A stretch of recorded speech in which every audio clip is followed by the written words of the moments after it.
By the way, Al has got one of the finest critiques on Brian McLaren's Generous Orthodoxy, which I have downloaded before and used. You must follow up on that.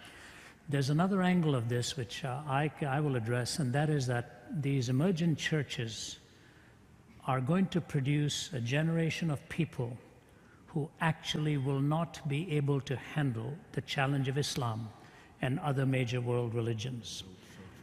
They will not be able to handle it. And my wife and I were having dinner with a very notable gentleman I shall leave unnamed, but he says he communicates to more people across television than anybody else in the world on any given day. And I won't say too much more, but we're sitting across the table, and he said he'd just been talking to a Muslim scholar and came away quite impressed with the fact that he had not known that there was really not that much of difference between Islam and Christianity.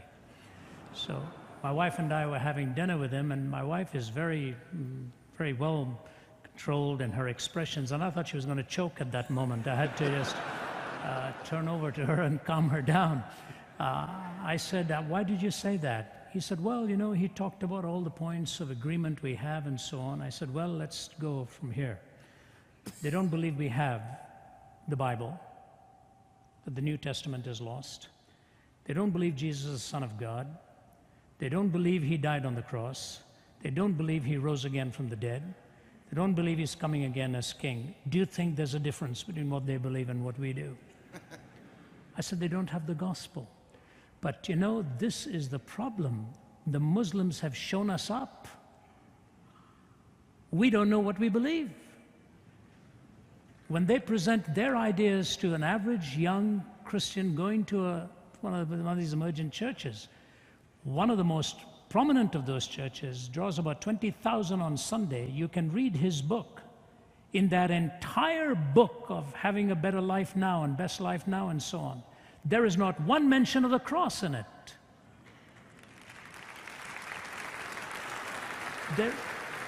There is no gospel there. And so, you know, along with all the other compromises, we're going to be shown up. And the whole idea of RC here, you can't show a counterfeit if you do not know what the genuine is. And I think that's a big price we are going to pay very dearly as a result of this kind of lack of proper teaching. Just recently, Ravi, I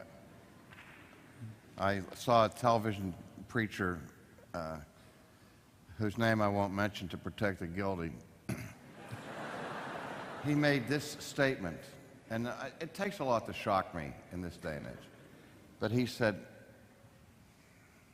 I don't care who you are, what you have done, or who you have done it with, God is not angry at you.